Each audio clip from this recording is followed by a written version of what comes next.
श्री कृष्ण कहते हैं कि अपना लक्ष्य हमेशा बड़ा रखना चाहिए, बड़े सपने देखने चाहिए। जितना बड़ा लक्ष्य होगा उसके प्रति उतने ज़्यादा प्रेरित होंगे।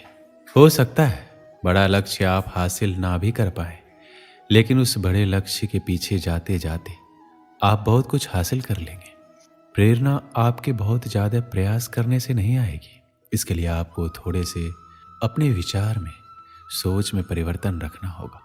कठिनाइयों में या विपरीत परिस्थिति में आपको हमेशा संभावनाओं के बारे में सोचना चाहिए और आपको इसकी आदत डालनी चाहिए। चाहे परिस्थिति कुछ भी हो, आपको पहले उसको स्वीकार कर लेना चाहिए। इसके बाद आपको आगे की संभावनाओं के बारे में सोचने की आदत डालनी चाहिए। ऐसी आदत डालने के लिए आप छोटी छोटी परिस्थितियों से शुरुआत कर सकते हैं। कभी भी अगर आपके मन में नकारात्मक विचार आए तो आप ये सोचने की आदत डालिए कि ज़्यादा से ज़्यादा क्या हो सकता है, ज़्यादा से ज़्यादा क्या नुकसान हो सकता है। आपको लगेगा कि ये बहुत छोटी सी बात है और आपका नकारात्मक विचार चला जाएगा और आप प्रेरित रहेंगे अपने कार्य के प्रति। गलत स्वभाव रखने से आपकी प्रेरणा खत्म हो जाएगी। आपको एक अच्छा इंसान बनने की ज़रूरत है।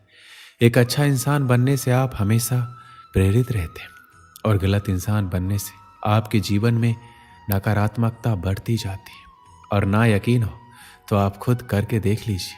अपने जीवन में महान चीज़ों को पूरा करने के लिए आपको जिस प्रेरणा की आवश्यकता होगी उसे प्रदान करने के लिए दूसरों पर निर्भर रहना अवास्तविक है।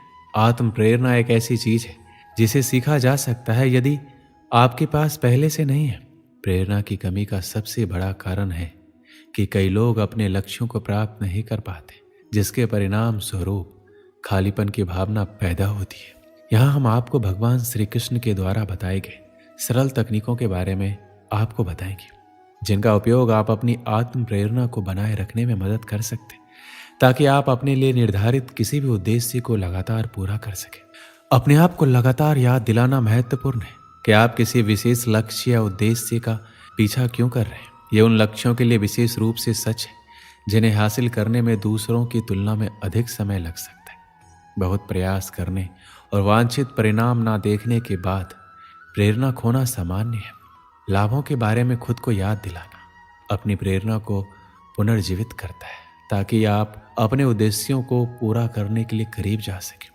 हो सकता है किसी के लिए सबसे बड़ा मोटिवेशन सपने हो, लेकिन क्या आपका ये मोटिवेशन उस समय भी बना रहेगा जब आपके सपने पूरे हो जाएंगे?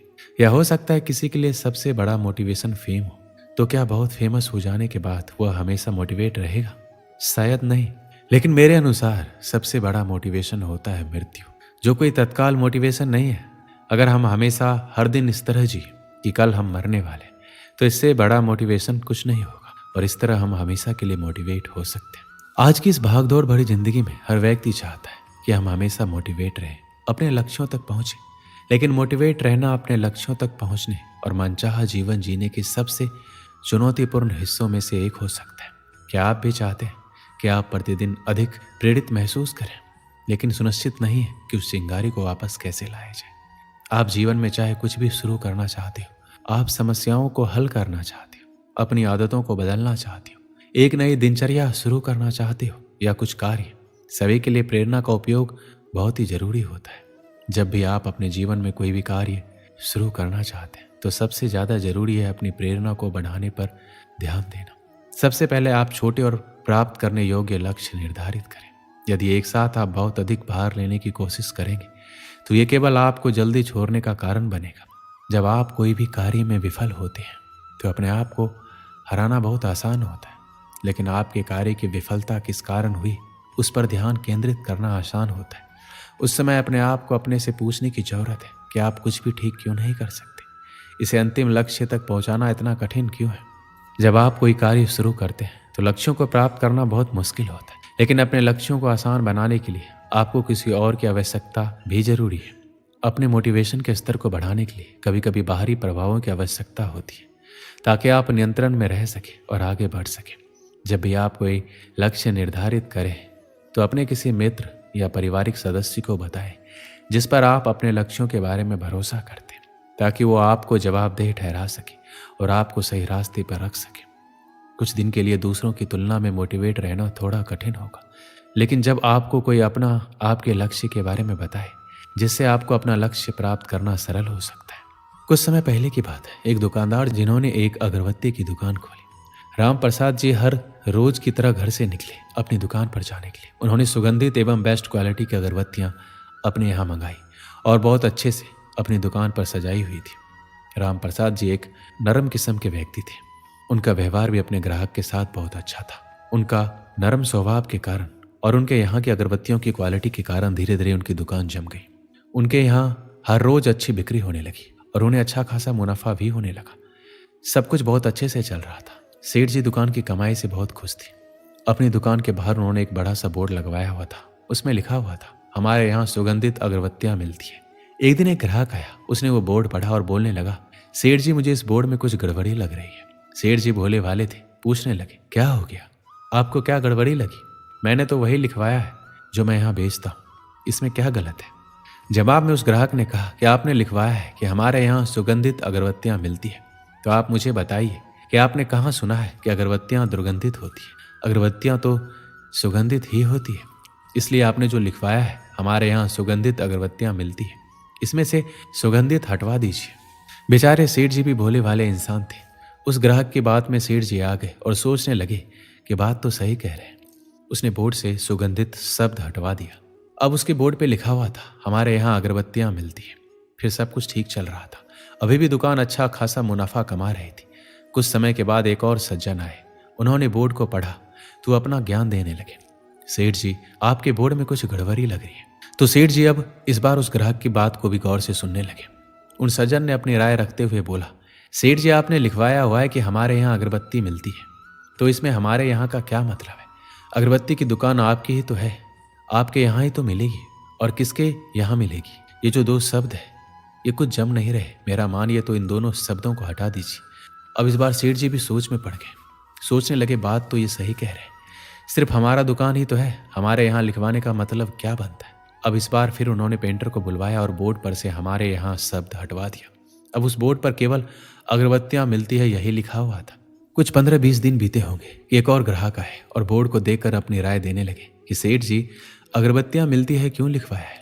सबको दिख ही रहा है अगरबत्तियां रखी हुई है, तो मिलेंगे ही ना।